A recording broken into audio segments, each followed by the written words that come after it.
Tertúlia. Meu boa tarde aí para todos e todas. Hoje é dia 3 de novembro de 2012, sábado. O verbete é de número 2467, 5 páginas, 54 elogias e 8 máximos. O tema é desordem familiar.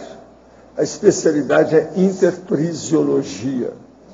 Quem redigiu o verbete aqui com muita dedicação e olhou muito detalhe é a nossa professora Rosana, que está ali hoje com uma infraestrutura muito séria aí da turma. Definição. A desordem familiar é a condição de desarmonia, pertúrbio, desorganização e inconstância persistentes no âmbito conviviológico intrafamiliar, perpetuadora dos desafetos consanguíneos, resultante da ausência de discernimento e das posturas anticosmoéticas ainda vigentes no grupo.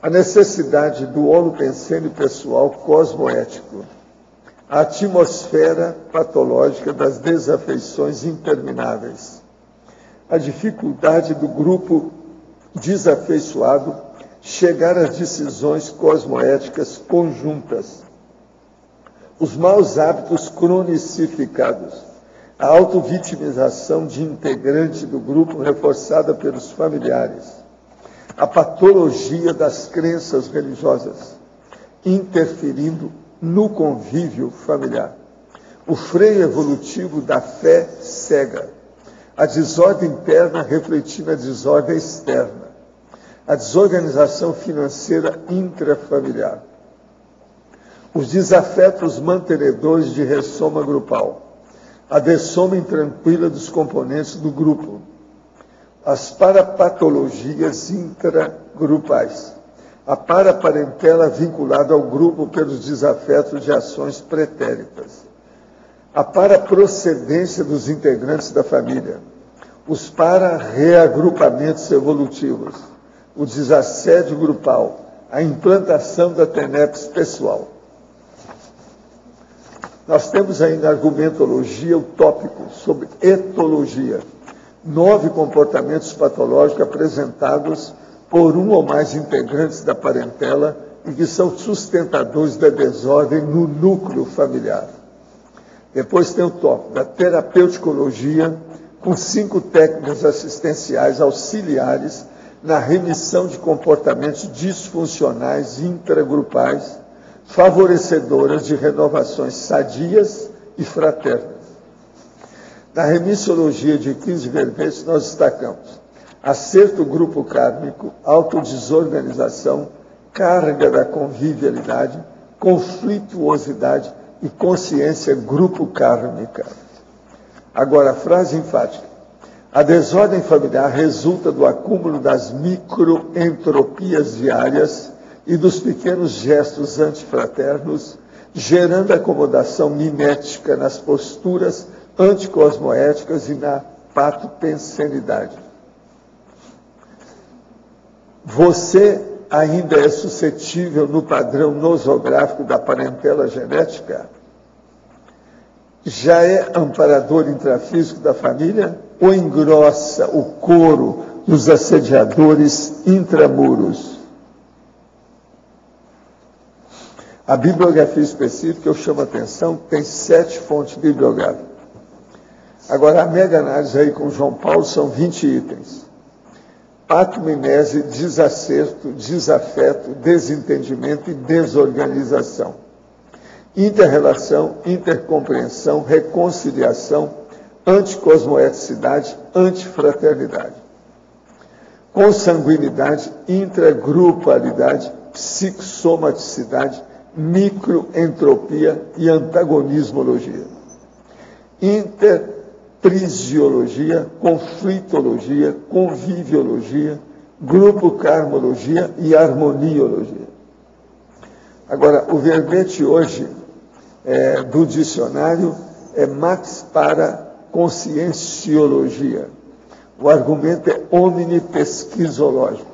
Eu chamo a atenção para o tópico, a divisão do argumentário, que tem uma listagem de 7 itens.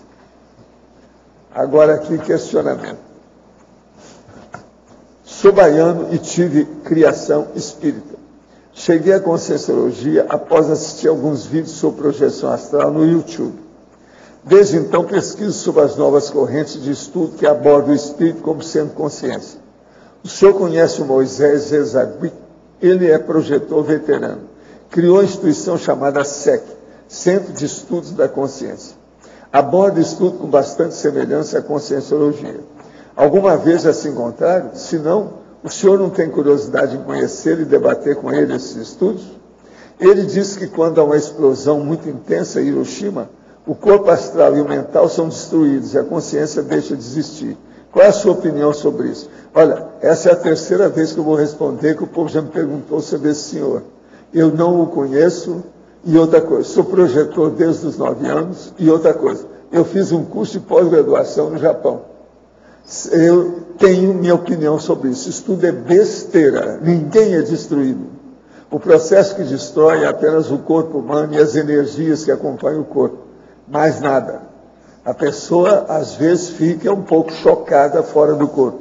Isso eu analisei desde a década de 60. Há mais de 50 anos que eu venho estudando isso aí. Agora, do ponto de vista da dessoma, o choque feito por explosão, seja qual for, não é só de radioatividade, qualquer uma delas, é o que dá mais choque mesmo. É o maior choque que tem na dessoma, é por explosão. Porque às vezes a pessoa, em 10º de segundo, ela muda de dimensão e não volta atrás mais. E é destruído, às vezes, o corpo instantaneamente. Aquilo some na hora, mas a consciência fica.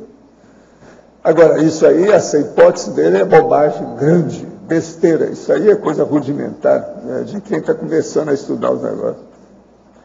Havendo Betógrafo. Na Fatologia, página 2, segunda linha. De que modo reeducar a desorganização financeira intrafamiliar? A má gestão do patrimônio, se não recebemos educação financeira na escola nem na família.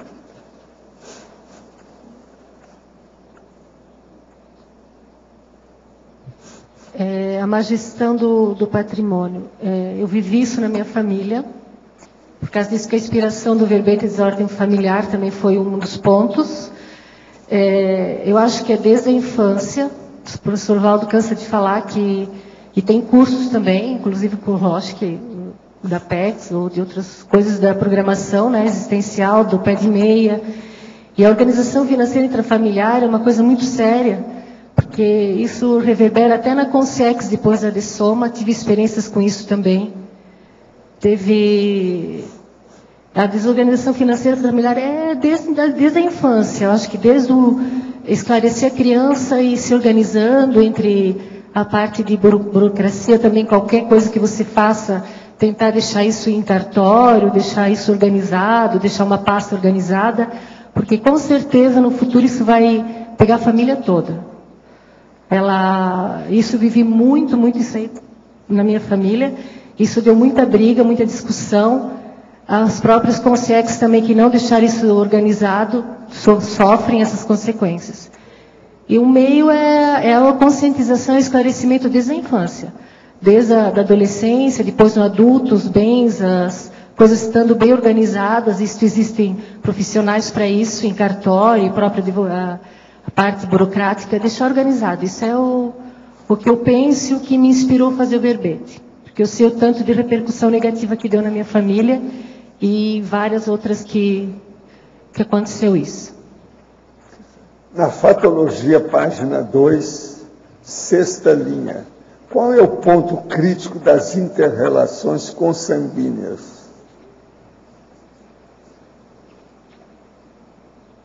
O ponto crítico das inter-relações consanguíneas, eu acho que é a parte da genética, paragenética e os trafores, que às vezes não tem consciência e claridade disso, não tem esclarecimento para isso. A pessoa às vezes não tem autopesquisa, não se conhece. Eu acho que a intercompreensão também é bastante importante dentro da família. Eu acho que a maior parte da crítica mesmo, da organização, né, familiar, é a autopesquisa e cada um compreender o outro dentro da parte da interpresiologia, da parte do grupo karma, ficar consciente que existe o grupo karma e que isso não é para aqui, é para várias vidas, e tentar melhorar no aqui e agora, o melhor que pode fazer. Na mitologia, página 3, poderia explicar o mito de Abas. Aqui anotado, sabia que ia cair. Eu não tenho muito bem, eu até andei pesquisando, e o mito de Abas é um mito da Grécia, da atual região central da atual Grécia. Aqui fala que o Aba era um conquistador de sucesso, e segundo a lenda ele teria fundado a cidade de Abas, na região central da atual Grécia, e ele tinha um filho, era filho da última, da hipermestra, de Lanceu, com a esposa Aglaia. Ele foi pai de 4 filhos. Ele teve gêmeos, ele teve filhas, e foram da linhagem dos reis Argos, que passaram a se chamar de Abanquidas. Então, o que tem a ver ali, saindo agora do mito de Abas, mais para o nosso processo de agora, nosso atual processo, o mito de Abas está relacionado à difícil convivência nas famílias e o ódio que nasce nas relações familiares. Isso é antigo já, essas relações familiares, e assim, nos tempos atuais, independente da classe social, sejam ricos, pobres, é frequente as pessoas se queixarem dos relacionamentos. Então fica conturbado, né? Isso é bem comum nos dias de hoje. Então isso não é de hoje, isso é bem antigo. Então, o que fala é resultado da genética, daqui com os estudos da Conscienciologia entra a paragenética, então, da união dos pais, e como a Conscienciologia aprofunda mais, com certeza tem a paragenética bem atuante. Então, o mito de Abas é essa coisa de laços de sangue mesmo, do conflito, né, entre a consanguinidade. Gente, nós temos aqui o curso de posturas monásticas. É a 3ª edição. É do dia 11, 12 e 13 de janeiro agora, de 2013. Então, a sexta-feira, um sábado e domingo. Começa na sexta-feira, às 15 horas. E acaba no domingo, às 17 horas. Agora, a equipe docente: Milena Mascarenhas, Laura Sanches, Jarbas Paranhos, Fabiana Carvalho, Cristina Aracac, Ana Paula Firmato e Luiz Gonçalves. Vocês veem que é tudo gente veterana, braba. E eles já têm muita experiência já com esse curso. Agora, gente, queria falar uma coisa aqui para vocês, que é um negócio diferente. O nosso amigo, lá dos States, o Ivan Lima, vocês lembram dele? É esse aqui, ó. É claro? Ele é que era aquele cara, aquela casca grossa, que desenvolveu muitas energias aqui conosco. Ele se juntou com um amigo meu, que é meu amigo de não sei quantos milênios lá, que é o Gene Redding, que é um cientista, que é da Noetic Science, aquele instituto. Entende? O Redding é aquele que, quando eu fui lá em Princeton, ele estava com $5 milhões para fazer pesquisa, lembra? Então ele queria vir para o Brasil. Eu disse: você não pode vir com esse monte de coisa que você tem que fazer aqui.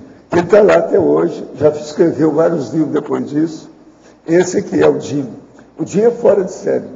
Ele não conhecia muitas energias, então eu fui almoçar com ele e comecei a trabalhar com as energias. Só nós dois. Aí ele queria vir comigo, queria deixar que eu falei: não, fica aí, você tem que fazer o seu trabalho. Esses anos todos, faz dezenas de anos que ele está lá. Ele tem cara de cientista louco, óculos, aquele troço. Você olha para ele, não, é cientista louco clássico, aquele de cinema. Mas é uma inteligência, uma cabeça esse cara. Agora, o que se passa? Ele é lá do Noetic, é o Institute of Noetic Science. E eles financiaram esse projeto lá do Ivan, deram $15 mil para ele aí, para começar o negócio. Então, ele começou a fazer, fez um aparelho. Ele, então, está mandando aqui certos dados do aparelho e me pedindo para ajudar. Olha só as fotos que ele mandou. Essa é foto do material dele lá. Eles estão querendo colocar energia através de aparelho. Entende? Estão querendo ver se os aparelhos respondem à energia. Isso aqui tudo é estatística, com o processo dele. E aqui, ó, é material também do aparelho. Ele mandou tudo para eu ver como é que é a situação. Agora, o que se passa? Ele fez aí, escreveu uma carta aqui para mim, pedindo para eu entrar na onda lá para ver o que eu posso fazer, que eles estão estudando nos interferômetros, uma porção de coisa que eles estão fazendo, o experimento com reações duplas dentro do processo de energia, tudo mexendo com o aparelho. Ele chegou a montar um aparelho e mandou agora para o DIN, para eles estudar lá no instituto deles, de onde ele mandou o aparelho. Então nós vamos ver como é que vai ficar o resultado disso para ver o processo de energia. Ele está tentando colocar. Ele descobriu a energia aqui, agora ele está tentando colocar no aparelho. Agora estão usando computadores, cabos, um monte de coisa, ele está explicando aqui, usando interferômetro, sabe? E ele está tentando ver os efeitos da microtelecinésia, quer dizer, telecinesia, movimento à distância, pequenos movimentos, através de aparelho. É muito interessante. Agora, eu não sei para quem, eu acho que isso aqui seria bom eu dar para o Hernandes, não é isso? Eu estive pensando nisso. Ele não está por aí hoje, não, né? Seria bom ele ler aqui a carta com os casos todos e ele entrar em contato com o Ivan, que vai ser bom isso aqui. Alguém vai encontrar com o Hernandes aí hoje? Você vai? Passa lá para ela. Então, para mim. Obrigado, viu? Faz favor, isso aí vai ser bom. Fala com ele para ler, que aí vai ter explicação de tudo na carta do Ivan. Eu entrego, então, à professora, sabe aqui a nossa eminente Rosana Reis, que diretamente da monarquia, que ela deixou, que vai falar sobre o assunto familiar aí para vocês. Agora, na fatologia, página 1, primeira linha aqui. A atmosfera patológica das desafeições intermináveis.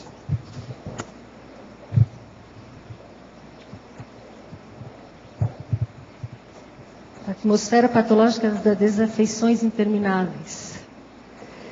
É a patopensenidade que fica na atmosfera mesmo, é a parte de holopensene total, né? Como é que é? Holopensene, os pensamentos que ficam aquela atmosfera. Gravitantes, os pensamentos gravitantes, isso aí fica impregnado no ambiente, isso é que nem um dominó, um vai pegando o outro e vai intoxicando, intoxicações pensênicas. É isso que eu quis passar aqui. E se a pessoa não toma consciência das coisas, um vai intoxicando o outro e fica interminável mesmo. Fica uma coisa sem fim. E na página 2, a terceira linha ali da patologia, né? As alianças entre os afins gerando grupelhos anticosmoéticos. Isso é muito sério também nas famílias. As alianças entre os afins, as afinidades, eles formam grupos, e aí um fica falando mal do outro, falando do outro grupo, às vezes um grupo de 3 pessoas, mínimo, máximo. Isso vai anticosmoético, porque geralmente nas brigas um fala mal do outro e um vai intoxicando o outro, um vai assediando o outro, e fica uma aliança entre os afins mesmo, quer dizer, tá, eu penso igual a você, então vamos falar mal do fulano, e assim vai, o fulano falar dentro da família mesmo. Às vezes até uma família que nem a minha, que é uma família de 10 componentes, e daí tem netos, tem sobrinhos, tem a parte toda que aumenta a família e gera esses grupelhos anticosméticos. São pequenos grupos que vão minando outras pessoas, vão intoxicando com pensamentos negativos. Agora, essa última coisa fora do verbete. Como é que você administrava essa confusão familiar? Depois que eu conheci a Conscienciologia, eu comecei a pesquisar, comecei a compreender a interprisão, né, a interprisão grupo kármica, comecei a observar, comecei a estudar a parte de grupo, de família, e comecei a perceber que ainda bem que existe uma saída para tudo isso. Existe um esclarecimento que a gente pode ajudar a família e sair dessa interprisão. Quer dizer, nem todos aceitam, tem pessoas que não querem, a gente não pode fazer estupro evolutivo, mas depois que eu fiz o verbete também teve muita repercussão positiva na família, E não só na minha, em outras que como eu sou psicóloga, atendi várias queixas desse tipo, e eu pude ajudar com mais clareza. Isso foi a minha inspiração do verbete. Tá, ok, obrigado, hein?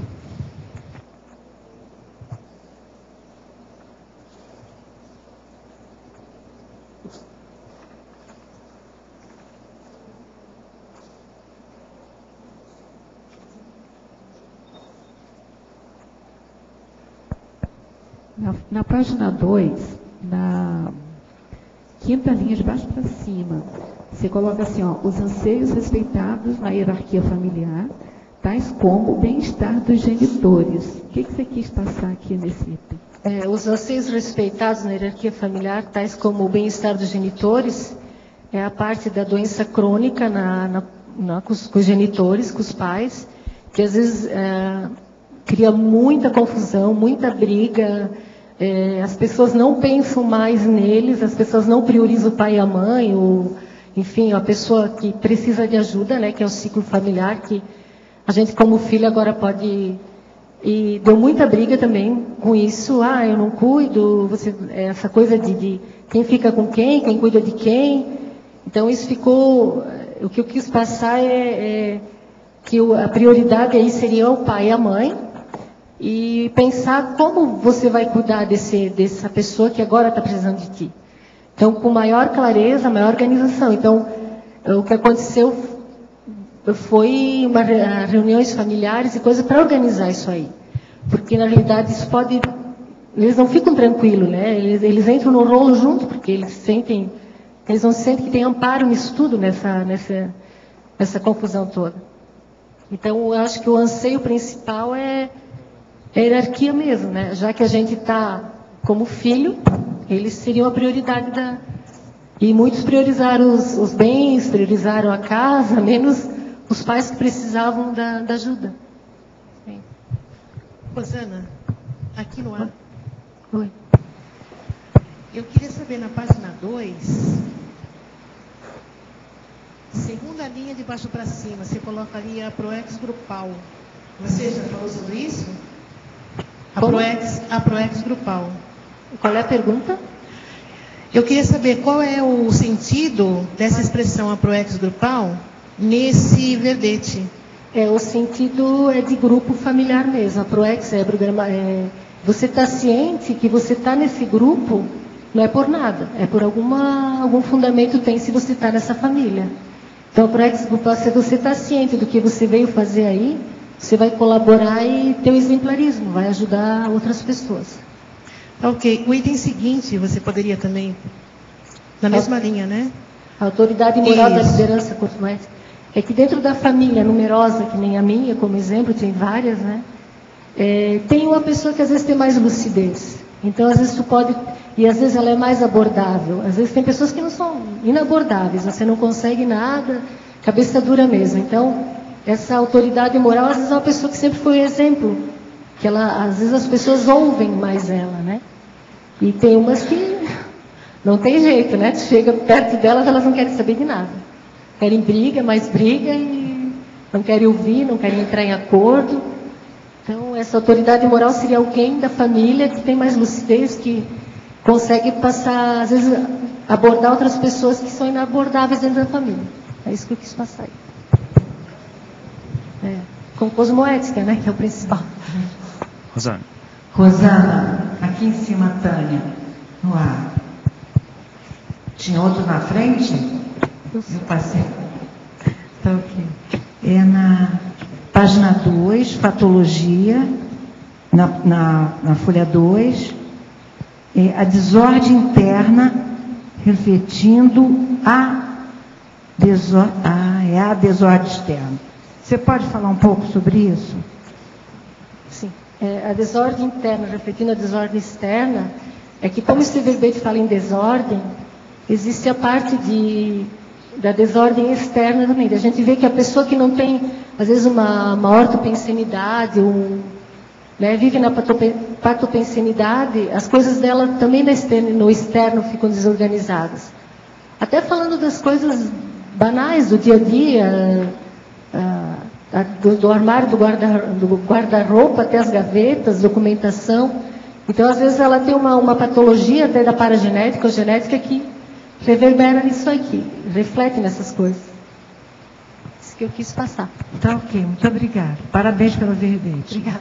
Rosana, aqui no ar também, como é que você avalia em termos de limpeza de interprisões grupocármicas o caso de um conflito que ele é implícito, né? Que teve um conflito numa família, depois aquilo foi enterrado, os familiares eles têm uma relação bem distante, né? E realmente se fala sobre esse conflito, mas não se quer resolver porque é uma coisa que é muito dolorosa, né? Vamos dizer. Como é que você avalia isso em termos de interprisão grupocármica, de limpeza, né? Na terapeuticologia tem esses meios, essa parte de abordar com exteriorização de energia, o estado vibracional na própria família, arco voltaico, seria um meio de ajudar. Só que nem sempre a gente consegue isso. Tem até o mito da família perfeita que não existe. Então, essas coisas eu coloco aqui nos não ditos, que é muito sério. Os não ditos são muito sérios. Só que como a energia, ela não tem porta, não tem janela aqui, né? Então ela fica ali no ambiente. E é difícil, às vezes as pessoas ficam com esses não ditos aí debaixo do tapete. E eu entendi perfeitamente o que você me perguntou, mas o meio é como a gente pode ter uma abordagem terapêutica da exteriorização de energia, talvez essa pessoa se abre e começa a falar dos conflitos dela e tem muita paciência, né? E tem o exemplarismo também. Você dando o exemplo de você falando dessas coisas, vendo que não é um bicho de 7 cabeças, não, isso não tem problema nenhum, a gente está aqui para a parte do acolhimento dessa pessoa. Às vezes ela vai abrir, só que, claro que com certeza ela vai ter medo, né? Ela vai ter medos que não vai permitir ela de explicitar todas as coisas. Isso é bem sério mesmo, mas a terapeuticologia seria um caminho, seria uma dica para isso. Obrigado. Rosana, a Beth aqui em cima. B. Tudo bem? Primeiro, parabéns pelo verbete. Obrigada. Compreendo perfeitamente esse item. Eu estou aqui dentro do Swatologia, que é a família numerosa, mas eu gostaria que você falasse mais, ampliasse um pouquinho mais na fatologia, na página 2, começa no final da 9ª linha até a 10ª. O assistencialismo entre os membros da mesma família. Você poderia ampliar um pouquinho mais sobre isso?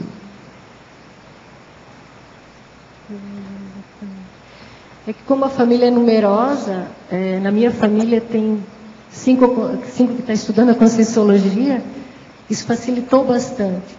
E cada curso que a gente faz, que a família, a gente às vezes vai em 4, 5 pessoas, né? Por exemplo, assim, CP2, 40 manobras, vários cursos que a gente faz, assistencialismo, então a gente nota melhora dentro da família. Então, isso fica dentro da família mesmo. E a própria consciencioterapia, já tive irmãs que fizeram, que melhorou assim a pensenidade, melhorou a relação entre mãe e filha. Isso foi muito, muito saudável, melhorou bastante. Uhum. Então, eu tive a sorte assim, de ter mais irmãs que estudam a Conscienciologia. Certo. Isso ajudou bastante. Perfeito, então. Rosana, aqui no B na sua frente. Aqui.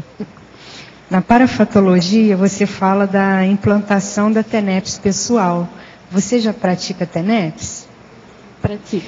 Você notou diferença, assim? Deu alguma repercussão Bastante. a nível... Bastante. A TENEPS, para mim, foi um divisor de águas assim, na própria psicosfera, que eu senti mais um estofo energético.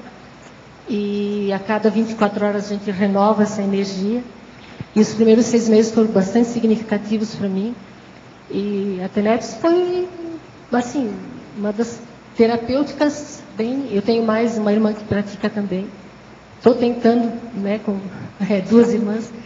Está bem positivo mesmo. Mas vocês observaram alguma repercussão a nível grupo Repercussão kármico? de assistência para a dessoma do irmão meu. Uhum. Que a própria dessoma, quando ele dessomou, eu estava na hora da minha TENEPS. Eu, na minha ingenuidade, né, 2 anos que eu pratico TENEPS, eu achei que ele estava ficando melhor, ele estava hospitalizado, mas ele realmente estava saindo do corpo. Uhum. Eu pensei, ele está se enchendo de energia. Eu disse, não, mas era a própria dessoma dele, Foi uma experiência bem significativa para mim. E ele hoje se encontra bem, a gente ficou sabendo que ele está bem. Então, foi N coisas positivas. A minha própria mãe também, que está com 85 anos, ela deu para ver que a qualidade de vida dela melhorou bastante. Então, foi bem positiva a TENEPS dentro da praticante da TENEPS dentro da família, ajuda bastante. Que joia. Obrigada. Rosana, aqui no B, página 2, na terceira linha, de baixo para cima da patologia, você coloca a herança cultural da linhagem genética herdada. Você pode comentar? A herança cultural é que a minha família é italiana, pai e mãe. Tem a parte austríaca do meu pai e italiana. Então é bem visível o italiano aí. É mesmo as pessoas não falam baixo, elas falam alto. Não tem a cozinha, é o melhor encontro, né? A comida. Então essa herança cultural está bem clara. E a parte do catolicismo também ficou bem evidente, essa coisa de Deus resolve tudo, Deus que vai, né? Deus quis. Então isso também interferiu bastante na... Então, dentro disso que você está falando, na neossinapsologia, você coloca as inculcações religiosas dificultando a aquisição da neossinapse. É isso que as está falando? inculcações religiosas realmente, fica ali bloqueios mesmo energéticos, e não adianta você, às vezes, fazer estupro evolutivo, tem que respeitar o momento da pessoa. Então, eu coloco a TACOM e a TARES, a TACOM como opção, como tarefa eventual, e a TARES conforme a pessoa vai dando abertura dentro da família mesmo. Mais uma perguntinha, que na parapatologia, na terceira linha, você coloca a paraparentela vinculada ao grupo pelos desafetos e ações pretéritas. Dentro da sua pesquisa, como é que você identificou isso? Eu não tive só na minha família, mas como sou psicóloga, meus pacientes às vezes chegam com consciex, com malas de documentos, coisas mal resolvidas. Aí a pessoa traz, às vezes conforme a abertura que eu tenho com a pessoa, eu falo da consciex, e eles mesmo dizem, não, realmente, ele morreu, ele dissomou com grandes afetos, com brigas, com problema a parte de essas coisas de herança mesmo, de documentação. Então, ficam vinculados ao grupo mesmo, eles vêm com a pessoa. E a parte da minha família também já aconteceu isso aí. Então, isso é bem sério mesmo, então fica todo mundo preso nessa coisa mal administrada. Obrigada.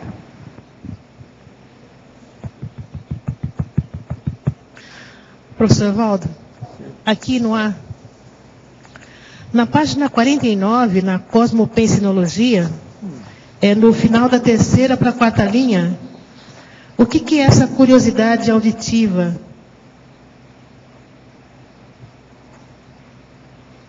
Página 49, sim. Cosmopensinologia. Sim. O ideal é no segundo... O ideal quanto à vivência da Marx para a conscienciologia é a consciência permissivista fazer dos cosmos pensênios pessoais o conjunto estruturador do seu mater pensene. Existem várias modalidades de curiosidades.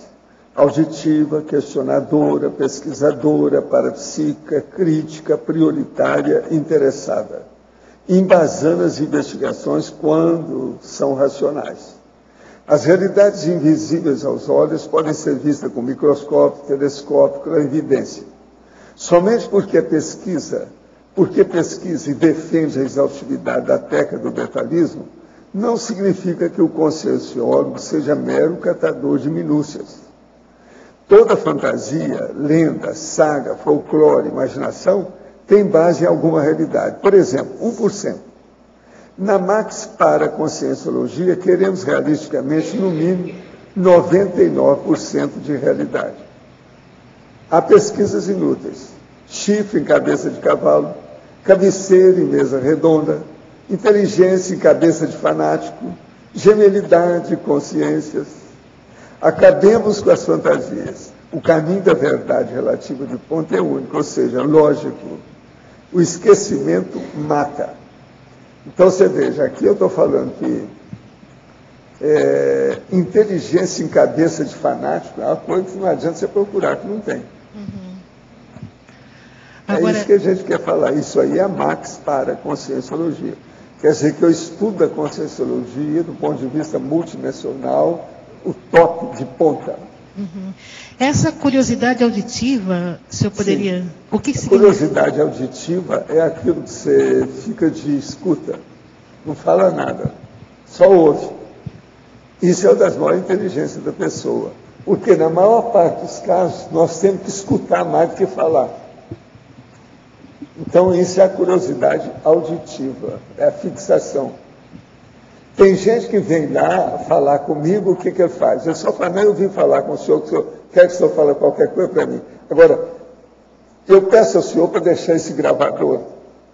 Aquilo é curiosidade auditiva. Ele está querendo ver o que eu falo para depois examinar em casa. Então, hoje tem esses gravadores assim, pequenininhos, né? E coloca em pé ali para a gente falar. Isso é curiosidade auditiva. Nós temos que ter curiosidade auditiva, é uma saída, não tem jeito. Agora, é preciso de ter, né? Existe aquela curiosidade atrás das portas. O cara fica atrás das portas, escuta o que é que o outro está falando.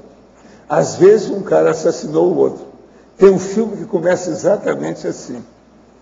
A mulher vai lá no apartamento do cara para fazer aquele período lá. Eles estão no hotel. Então, vai lá. Mas na hora, então, o cara fica lá na sala e ela vai para o banheiro. Vai ao toalete. Nessa hora entra um casal, discute com o cara que está lá fora, e na hora de sair, um dos caras dá um tiro na testa dele e mata ele. Ela estava saindo do banheiro quando ela viu aquilo. Então, veja, essa curiosidade auditiva é das piores que tem. Que aí enrolou a vida dela toda, porque ela foi, entende, ter que ir para outro país, porque ela viu o assunto, o povo já queria matar, aquele povo que deu tiro era da máfia, tinha mafioso por todo lado, e o filme então se desenrola através de um simples processo auditivo. Tudo que ela ficou assim, a hora que estava saindo do toalete, ela viu o tiro que o cara deu na testa do outro. Acabou com ele. Você entendeu então o que quer dizer a curiosidade auditiva? Isso é um fato. Agora, o melhor aqui dessa história é isso que eu estou falando. Não procure inteligência em cabeça de fanático. Isso é igualzinho a buscar a cabeceira numa mesa redonda. Não tem cabeceira. Tá ok?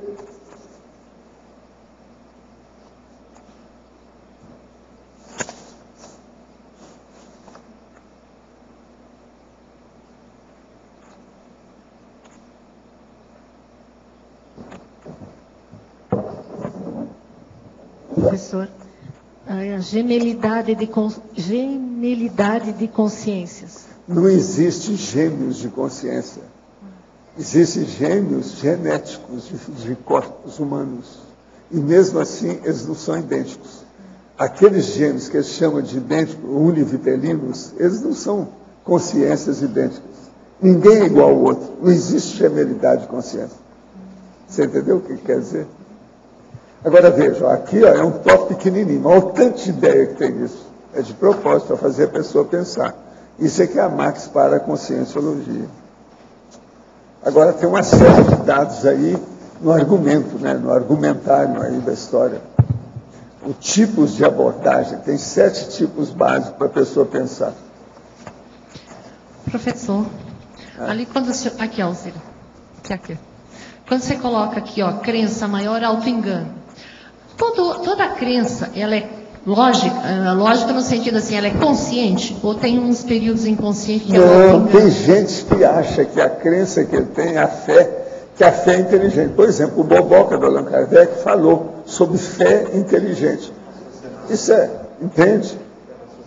Fé raciocinada. É o nome que ele usou, mas fé inteligente. Isso não existe. Esse negócio de fé, você tem que ter, você tem que admitir a coisa que você vivenciou. Isso é outra coisa, isso não é crença. Você vivenciou, é fato, é concreto, você sabe.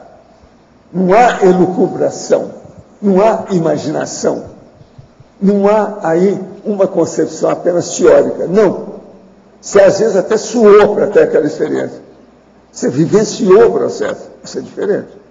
Agora, então, fé joga tudo. Pouco café ou muito café, não adianta. Pouco café ou muito café, tudo é besteira. Mas tem então, que deixar para lá. Então o auto-engano pode ser uma interpretação errada? Muitas vezes é. Às vezes, com uma maior boa intenção e com imensa boa vontade. Por que é? O que houve? Faltou discernimento.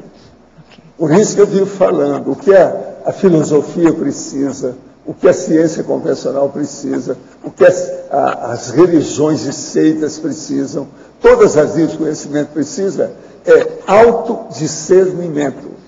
Agora você vai falar assim, não, mas a ciência tem. Não tem. E nós provamos isso. Por que a ciência convencional não tem discernimento?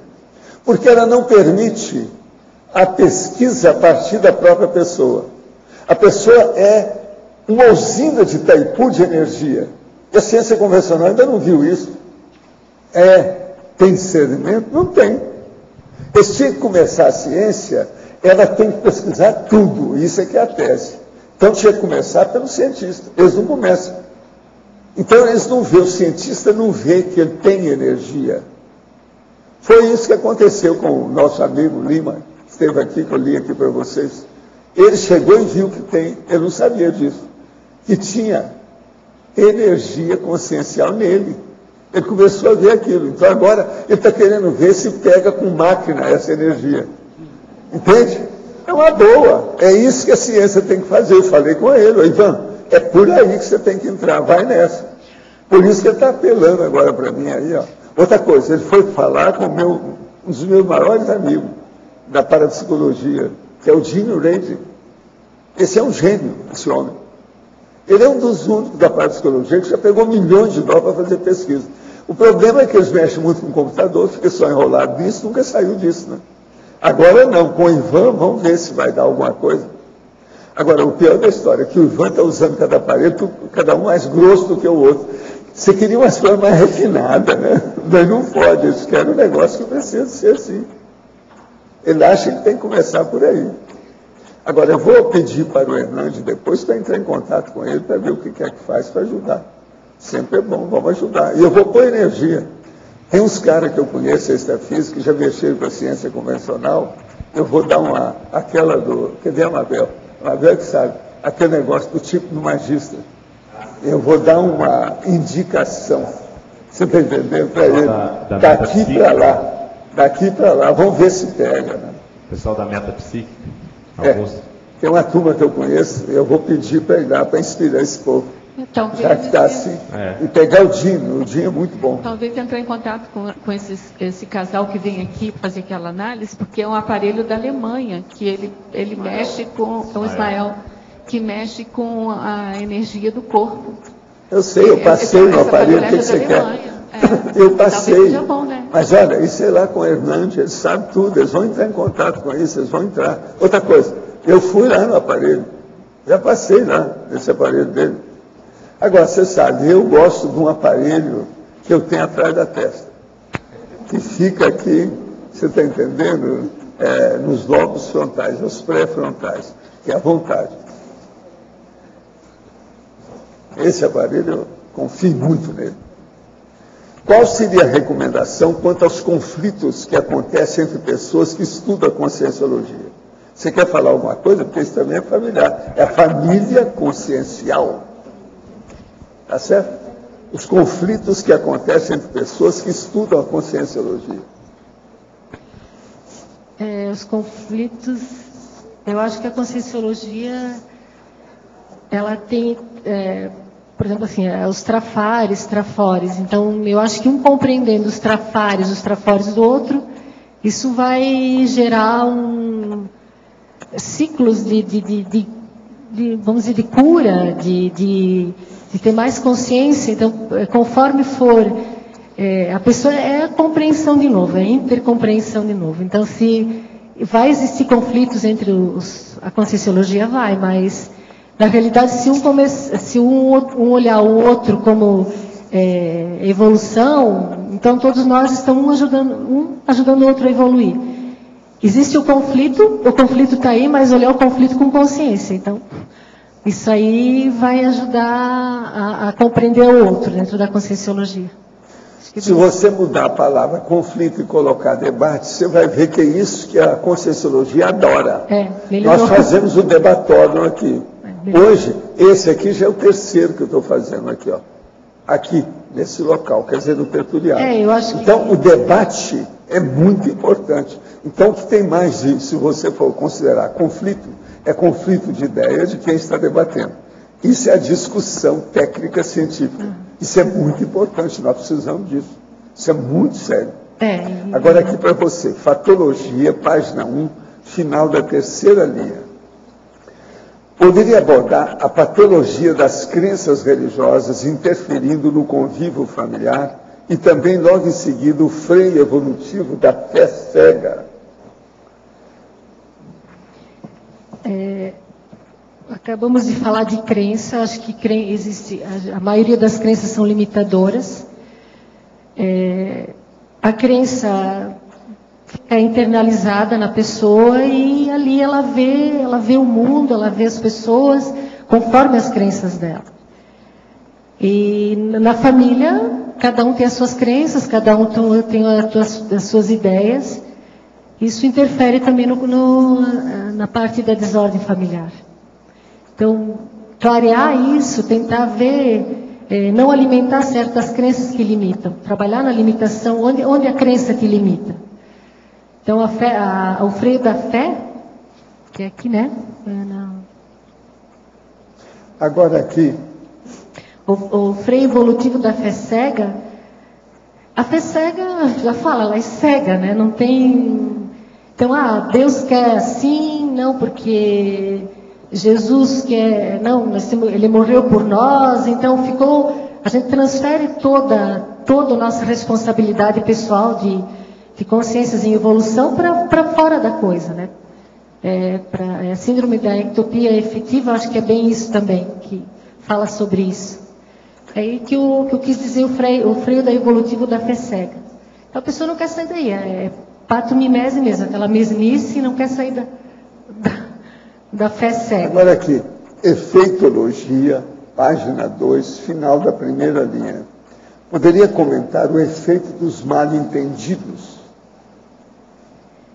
O efeito dos mal-entendidos é muito sério, porque aí começa a reverberar em brigas, discussões. A gente fala uma coisa, a pessoa entende outra.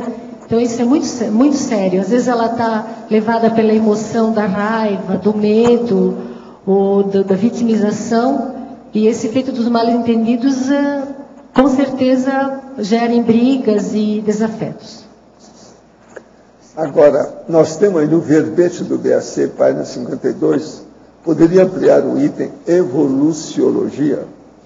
Evoluciologia. Perante a evolução consciencial, vale a pena remoer o passado com as autorretrocognições sadias.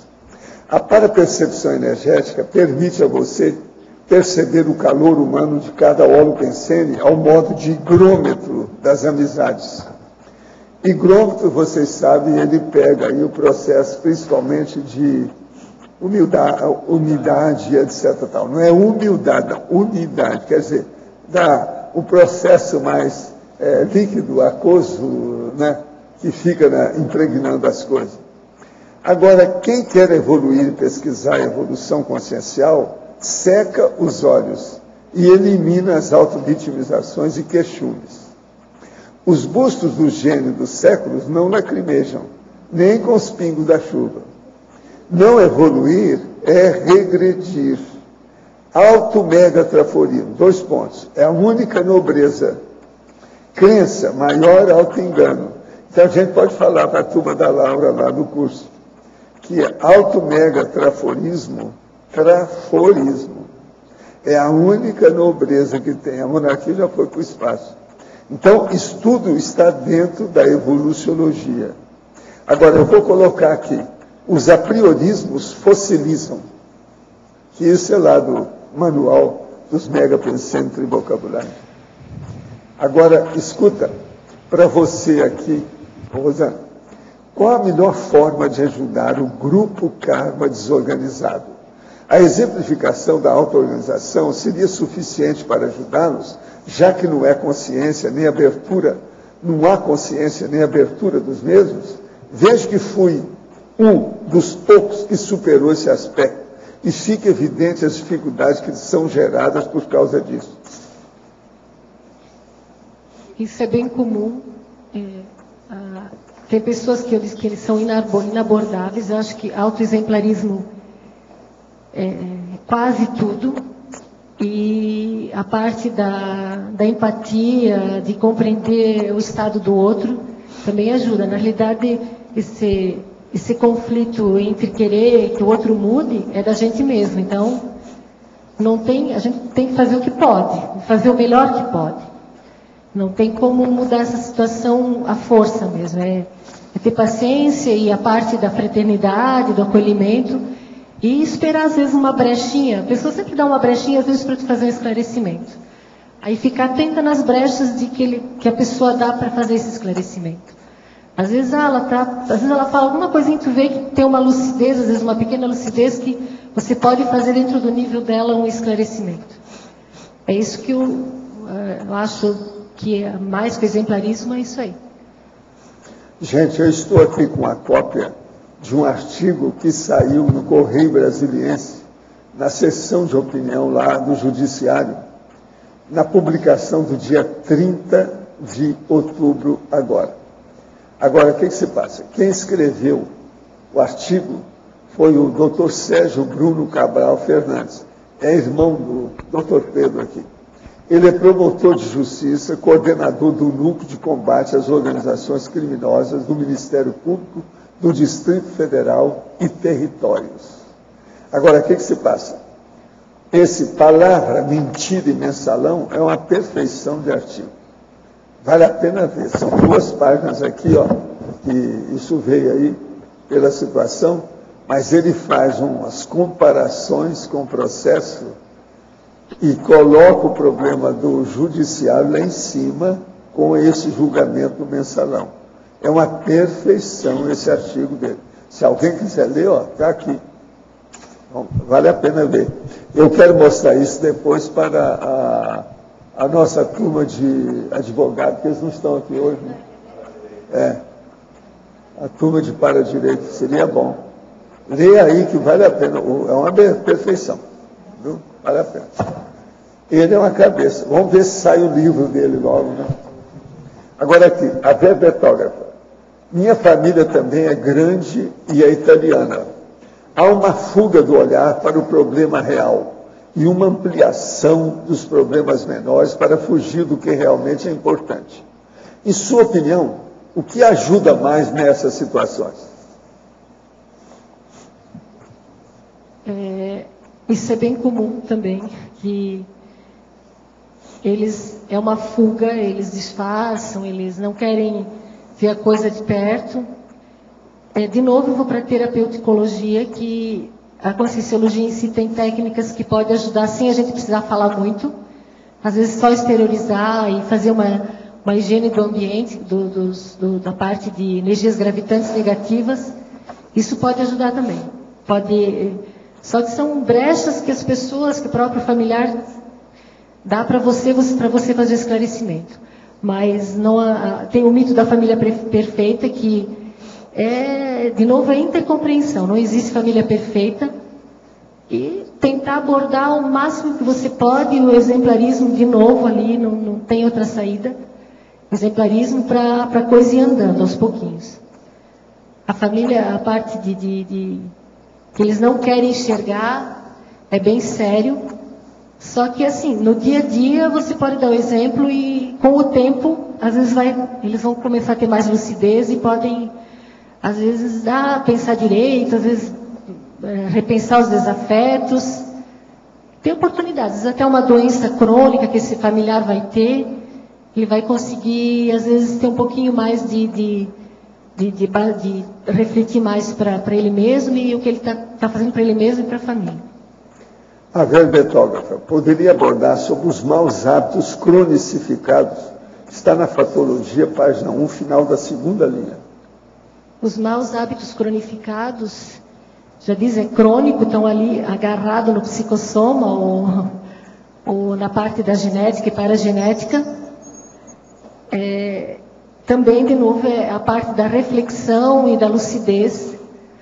Esses hábitos cronificados são hábitos que são miméticos, né? Vão ali se repetindo vidas após vidas, vem para o grupo familiar e continua com esses hábitos. Aí o jeito é exteriorizar energia, estado vibracional, para ver se desencrusta essas coisas crônicas. Isso aí.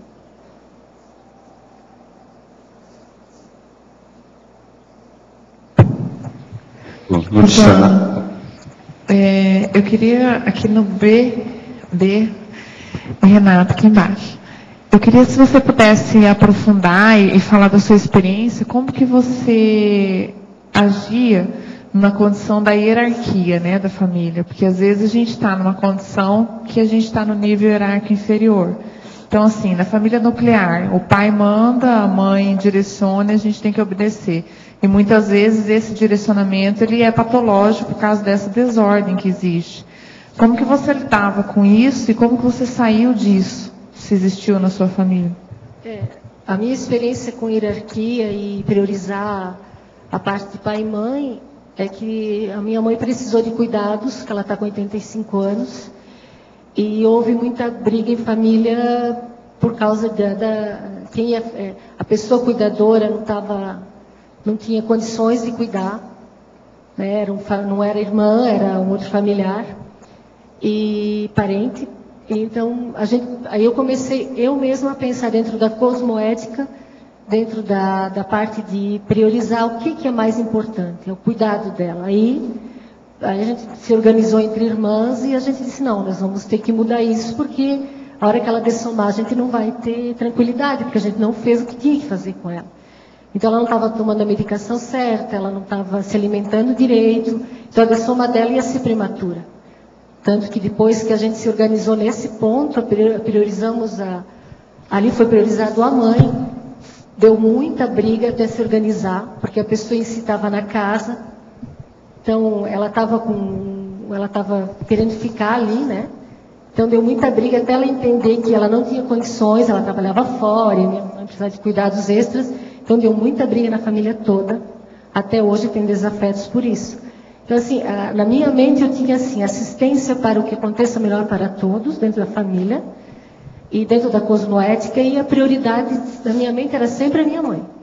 Sempre a parte materna, e disse, não, a prioridade dela é agora, né? É ela mesma. E a parte, porque, assim, chega uma hora que eles precisam da gente, então eles abaixam a guarda, né? Então, agora minha mãe está numa situação de dependência. Minha mãe, a personalidade dela é muito controladora, ela é uma general, ela cuidou de 10 filhos, né? E hoje não, hoje ela está aprendendo assim, ela já está com problema de visão sério, então deu para ver que agora ela a oportunidade de ajudar. E ela não se conforma, ela disse, eu não sou mais nada nessa casa. Eu disse, mas mãe, a mãe está precisando dos nossos cuidados agora. Então vai chegar uma hora que você vai ter oportunidade de baixar, eles vão baixar a parte general, né? A parte de querer mandar. Eles vão se sentir, e não é fácil, porque a minha mãe até hoje reclama, vocês não deixam fazer nada, mas a gente deixa, porque ela pode cair, pode quebrar uma perna na situação dela.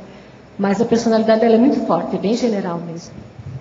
Então a gente esperou a oportunidade de novo para ela precisar da ajuda mesmo. Foi bem assim, está bem claro, e ela está cada vez mais, está mais calminha, está se deixando a gente ajudar ela, já está, né? Está bem velhinha. Professor Valdo, no dicionário, quando o senhor comenta a maxi-para-conscienciologia, em termos gerais, a conscienciologia já é, em si, max e já é para, teoricamente. Sim, mas é sempre bom a gente chamar, né? É bater na mesma tecla. Fazer aquilo que eu chamo de bate-pensenidade cosmoética. Exaustividade, detalhismo. Tudo seria um reforço didático em cima do contexto abrangente da conscienciologia. Tá vendo, fez você pensar, tá vendo? Já valeu. É isso. É isso que eu quero. Quero criar problema, quero arranjar bicho de goiaba dentro, atrás da sua testa. É, de certa forma, aquela análise macrocosmos, microcosmos, né? Agora, olha só os pensamentos que tem aqui. Você sabe que essas 3 páginas que tem aqui, tem 81 itens, né? Dentro dos meus dados. São 81 que tem ao todo. Aonde tem mais itens é na conclusão. Conclusão. Até eu queria discutir um deles ali no conclusion, no finalzinho. O senhor coloca ali 5 megapensenes, de certa forma compostos de 2 mais 3, né? Os 2 primeiros fazem uma análise comparativa e depois... E não existe arrependimento antecipado. Existe planejamento antecipado. O folgado suspira, o louco delira, o gênio transpira. Eu estou fazendo o que eu posso para chamar a atenção, para vocês pensarem. Entende? Você viu essa também, tá vendo? Não, valeu a pena. Não, pois aqui fica bem interessante, porque o senhor faz uma composição matemática de 2 mais 3 aqui, e reforça a ideia inicial através das argumentações finais. Eu estou reforçando cada vez mais. É de propósito. O folgado suspira, o louco delira, o gênio transpira. Isso aí é o resumo de tudo. É o resumo. Né? É que a gente vai fazer só análise aqui rapidinho, Saloti. A análise de eu sou folgado, eu sou louco ou eu sou um gênio? Se você faz um pouco de cada, você... Tá vendo? Você já está fazendo... Primeira pergunta, você quer ouvir a resposta? Já viu que é a nossa opinião? Você quer a opinião? Não, Lógico, obrigado. Você é do trio Parada Dura, isso é muito não estou importante. nessa, não, eu sou... Primeiro, eu só penso que quer saber a resposta, professor Valdo. Pergunta para ele. Não, eu sou o que transpira. É só para reflexão. Vai eliminando, né? O trio Parada Dura tem os 3, né? Então, quem é Preciso quem? saber agora quem é quem. Quem é quem? Vamos identificar esse povo. Quem é que é? O Jarbas não está aí, então não pode ser feito. É o folgado. É o folgado. Está em abscência, não pode fazer o julgamento. Não, mas ele é o folgado, Valdo. Porque ele é advogado, não pode fazer julgamento em absência. Tem que ser com a presença dele. Então vocês dois se salvaram. Porque se for fazer o julgamento, aqui, como é que fica? De qualquer maneira, está danado. Não pode ter 3 em 1. Não pode. Não pode repetir. Então, como é que fica? O que você queria? Aqui no verbete, na página 50 do DAC, né? Tem o último parágrafo, o conclusion, autoproexologia. Mais ou menos no meio dele, seria a 6ª linha, de baixo para cima. Você fala, o verdadeiro vencedor é você vencendo você mesmo. Você pode falar um pouco mais sobre isso? Porque o problema todo é o seguinte, isso aí é dos princípios do conscienciograma. A pessoa tem que fazer uma autoavaliação. Se ela tem dificuldade de fazer essa avaliação, ela deve fazer uma heteroavaliação, quer dizer, através dos outros. Ela tem que pedir alguém para avaliá-la, para ver como é que está a situação. Agora, através disso, o que é que vai acontecer? Ela vai começar a ver quais os trafares que ela tem. Então, por exemplo, na Consus, o Consincobaia, esse processo que tem, justamente mostra o que a pessoa precisa para vencer a si mesma. A pessoa vai também lá na OIC e vai olhar na consciência terapia, como evoluciente, ela vai ver também o que é que ela precisa de retocar. Entende? Por aí vai. Então, essa retificação é que mostra a inteligência da pessoa.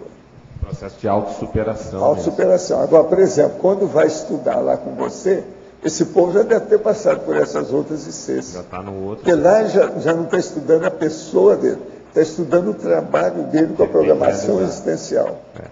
Agora, então, o primeiro é esse. O verdadeiro vencedor é você vencendo você mesmo. Não adianta passar a bola, o problema é você. Agora, Valdo, fazendo uma análise até sociológica e parasociológica disso daqui, dessa ideia. Até pouco tempo atrás, tinha muito essa condição dos ditadores, os grandes líderes patológicos e tal, opressão, que as pessoas viviam de uma forma geral. Ainda vive, não é o caso da Síria. Ainda tem, mas até com essa questão da Heubex e muitos que estão sendo transmigrados, E você tem comentado muito já há um tempo que hoje o grande problema, o grande assédio hoje na Terra é o tóxico, né? A questão da droga. A gente vai rodar e vai cair um pouco nisso. Eu acho que seria certo a gente dizer que o grande desafio hoje são as pessoas se vencerem, quer dizer, vencer a si mesmo. O processo da autossuperação. Agora, tem muita coisa errada. Uma delas que eu tenho escrito por aí também é o seguinte, que uma das novidades da televisão, e muito comum demais, é que todo dia, em diversos programas, aparece pacote de tóxico lá. Cocaína, maconha, crack, diabo. Eles colocam tudo em cima da mesa, porque a polícia faz isso. Pega nos caminhões, pega nos aviões, pega em tudo quanto é tipo de veículo, de viagem, no meio de tudo quanto é tipo de favela, e coloca aqueles pacotes de tóxico. O pacote de tóxico hoje é uma das vedetes da televisão do século XXI. Agora veja, não há muito comentário adequado quando aparece o pacote. Os pacotes geralmente são desse tamanho assim, papel cinza, plástico, entende? E aquele monte. Então ali eles falam 700 quilos, 1,5 tonelada, 26 quilos, e por aí vai. E eles colocam em cima da mesa com aquilo tudo. Quase sempre, junto daquilo, a polícia pega munições, balas, de tudo quanto é jeito, dinheiro e revólver. Revólver, carabina, metralhadora e, às vezes, tem granada. Agora, veja, isso são as vedetes da televisão do século XXI. No século XX não tinha muito desses pacotes de tóxico. Agora, gente, olha bem vocês agora para frente esses próximos dias. Você ligou a televisão, você vai ver pacote de tóxico. Agora, é de meter o pau naquilo, mas para valer cada vez que aparecesse, ele está incentivando o povo, está ficando tão banal. Isso é normal. Banal. Valdo, você está entendendo? Isso tudo está errado. Então a mídia é muito furada. Então a da televisão é demais. Nos filmes também eles fazem questão de... Nos filmes eles fazem questão de mostrar também a pessoa no momento que ela está usando. Não, e o mod que faz. Tudo. Fazer aquela carreirinha. Aquilo tem todo dia, eles estão ensinando como é que usa a cocaína. Agora, o melhor da história é que agora fizeram uma pesquisa, gastaram muito dinheiro para mostrar que a maconha faz mal mesmo. Vocês viram a reportagem agora que saiu na revista, na Veja, trouxe negócio para chamar a atenção dessa semana. Aquilo ali, olha, quantos anos eu venho falando nisso? Mas agora, pelo menos fizeram uma pesquisa para ver o negócio. Eu fiz pesquisa no meu consultório, desde a Uberaba, eu já sabia disso. Eu estudei o negócio, tudo na base, na época que não era maconha, era marihuana. Entendeu? Eu sou do povo da marihuana. Estudei o negócio da marihuana, com os povos todos. O negócio é violento. Agora, não sei se vocês viram ontem, a cena vedete de ontem foi um paraplégico todo armado com metralhadora na luta do tráfico de drogas no morro. Eles filmaram isso. E ele é paraplégico. Paraplégico, apareceu assim rápido, ele paraplégico. E esse coitado precisa falar com ele, que existe a transmigração. Porque está juntando duas coisas muito bravas aí. Se já é paraplégico, tem alguma coisa. Se ele está com tráfico, juntou outra coisa. Se ele está com a arma na mão, é a terceira coisa. E por aí vai. Precisa de falar para ele, olha, existe um negócio chamado transmigraciologia. Não sei qual o canal que eu vi. Esse aí, por exemplo, aqui, ó, esse aí deve ser com o Zé que teve uma chance e que falhou. E aí o comentarista... o comentarista, coitado, um comentarista político estava falando da absurdidade que é, porque eles puseram câmeras, né, para poder filmar o dia a dia dos traficantes. E aí pegaram essa cena. E ele estava falando que é um absurdo, porque está cada vez mais próximo o repórter poder fazer reportagem de um ambiente desse. É sinal que é mais um sinal que estão tomando conta mesmo. Ele já está na cadeia, esse cara? Não, professor, eles estavam é uma câmera filmando o dia a dia deles. Eles estavam no morro lutando. Mas já filmaram, já tem as provas, vê a situação. Não, pois é. Mas é isso que o comentarista político está falando, que é um absurdo. Cada vez você está mais próximo da realidade deles. Então, é como se fosse uma novela da vida real. Ele é o herói? Tinha que perguntar. Ele é mocinho? Ele é o herói? Até certo ponto, ontem ele virou Acabou herói. de ser. Ele não é mais vilão do jeito que está aí.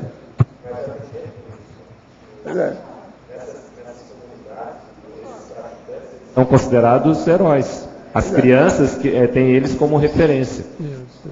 Em escola pública aparece isso. Se dá um jeito nisso tudo aí, vocês não acham? Valdo, o negócio não é terrível.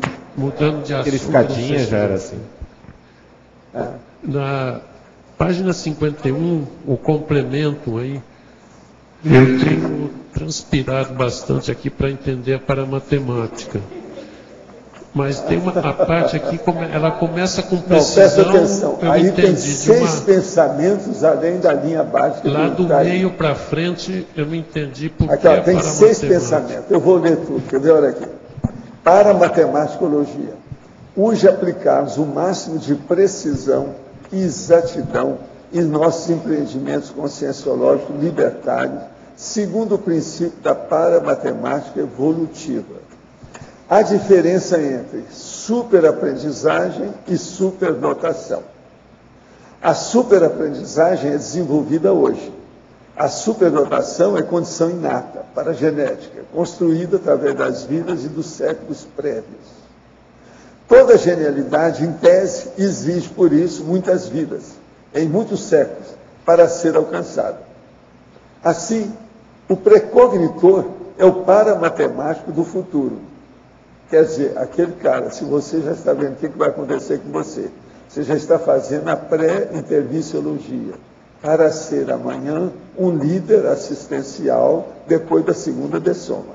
E se você é, então, um precognitor, você está prevendo o que vai acontecer. Agora, veja, ele é o paramatemático do futuro. Você está julgando a coisa do futuro imediato, amanhã, depois de amanhã, desde já. Agora, a sabedoria vai aonde a riqueza moedada não chega. Quer dizer, dinheiro não compra isso. É besteira o cara ficar rico por causa disso. Isso é bobagem, não é por aí. Otimismo cosmoético não é entusiasmo infantil. O equilíbrio da consciência só não é bom para o assediador. Presta atenção. O assediador não gosta disso. Agora, ideal é a ordem onipresente. Diversão excessiva também aborrece. Então, veja, tudo é matemática. Valdo, quando ele puxa aqui com precisão. Pois é, tudo é com precisão.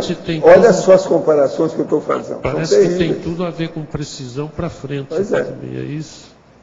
É isso. Você tem que colocar matemática, examinar tudo, o que vai acontecer amanhã e depois de amanhã com você, o que vai dar. Então você está prevendo. Isso é o prognóstico da situação que você tem. Como é que você está examinando? Isso é que nós precisamos. Gostaria que fosse explicado no caso em que a desordem familiar, viu, Rosana, ocorreu devido à bipolaridade e o toque. Qual poderia ser a relação disso com a para-história do grupo em relação a essa consciência? Qual o efeito evolutivo da doença mental sobre a consciência e o grupo karma? Existem atenuantes? Ocorreu com meu irmão nessa vida e acabou passando para um acidente de percurso e ele dessomou. Podia só repetir a pergunta, professor Valdo? Não. Aí o que ele está falando é o processo que a bipolaridade e o toque dentro da família. Como é que funciona isso com o grupo karma? Se é do grupo karma, aí tem a ver com a genética, a paragenética e assistência da própria pessoa que está mais lúcida entre o familiar. E a parte eu acho que quando existe alguma coisa desse tipo na família, é para os próprios familiares aprenderem também, que nada é por acaso. Se isso está dentro da família, não tem saída, é com o familiar mesmo. Não dá para virar as costas e fazer de conta que não está vendo isso. E procurar processo terapêutico de psicólogo, psiquiatra, e ajudar da melhor maneira possível. Claro que, às vezes, a gente vai se frustrar e não vai ter os resultados que a gente queira. Mas é o respeito à própria consciência que ressomou nessa família e que não, se ela está nessa família aí, ela tem toda a história, a para-história dela. Então não adianta querer pegar daí e fazer o que pode, o melhor que possível, para ajudar essa consciência da família. E o processo geralmente é psicólogo e psiquiatra. E a própria conscienciologia tem bons resultados disso. Professor, é possível organizar a relação de pai e filha, onde a filha foi molestada pelo pai aos 12 anos? Sim, é possível perfeitamente isso aí. Agora, a primeira coisa que você tem que olhar é o seguinte, é ver como é o estado de ânimo da filha. Ver o que aconteceu com ela. Se ela se casou depois, se ela tem filhos, isso pesa muito na balança da relação. Outra coisa, depois tem uma área aí da conscienciologia. Na conscienciologia isso pode ajudá-la muito, se ela precisar. E depois tem um jeito de curar o processo de vida, esse processo de ter sido molestada na infância, é através da psicologia cognitiva comportamental. Há uma psicóloga muito boa nisso, que vive atendendo o povo aí, ajudando muita gente nesse sentido. Isso também ajuda. Então a primeira coisa é essa, ver a filha, como é que ela está hoje, o que ela pensa, de que modo que é. Ela que tem que ter, em primeiro lugar, a decisão de ter relação e contato com o pai. Agora, depois, é abordar o pai e ver como é que está a situação, se ele permite a abordagem nesse sentido, como é que fica isso, se ela admite alguma confabulação. Isso é o segundo tempo que tem que ser visto. Primeiro tem que ser com a filha. Professor, até que ponto a fé desencadeia a autovitimização? Bola, você precisa perguntar, isso acontece nas melhores famílias por aí, família de fanáticos. Poderiam afirmar que a fé deixa a pessoa à mercê do destino e que quando ocorre algo negativo com a mesma, há um processo de autovitimização perante o código? Sim, mas não é bem isso. A fé leva a pessoa para a lavagem cerebral. Então, ela não é o destino que ela fica à mercê, não. Ela fica à mercê daqueles que dominam aquela fé. Conforme aceita a religião, são aqueles que mandam. Se na Igreja Católica, são sacerdotes profissionais pedófilos que tomam conta dela. E por aí vai. Cada um tem aqueles profissionais de cada seita e religião. Esses é que são os lavadores de cérebro. O problema, então, com a pessoa que tem que fazer é ela acabar com a lavagem cerebral. Fazê-la pensar por si. Ela ter experiência pela própria vontade. E deixar de ser Maria vai com as outras, ficar submissa, ajoelhada, genuflexa, perante o processo do fanatismo religioso. A fé acaba levando a pessoa ou para a guerra ou para a autovitimização. Isso é muito comum. No DAC, na página 51, e para Matemáticologia, antepenúltima linha, ideal, ordem onipresente. O senhor poderia falar desse ideal de ordem? O problema todo é o seguinte, na bandeira do Brasil, eles colocaram um disco que chama Ordem e Progresso. O Brasil atualmente até que está bem ordenado em certas coisas, mas o progresso nem sempre. Eles agora estão querendo pôr uma ordem maior nessa história através do julgamento do mensalão. É o maior crime político que já foi cometido na história do Brasil em 500 anos. Vamos ver o resultado. Parece que na próxima semana, ou nesse início de mês, eles vão dar o resultado das prisões de quem é que vai para a cadeia. Nós estamos esperando, igual a maioria da população do Brasil hoje, que muita gente fique atrás das grades para dar exemplo para as gerações futuras agora que tem por aí e melhorar esses partidos, o Senado e a Câmara dos Deputados. Que é uma vergonha tudo que tem aí. Vamos ver se eles acabam com esses políticos fósseis depois desse mensalão.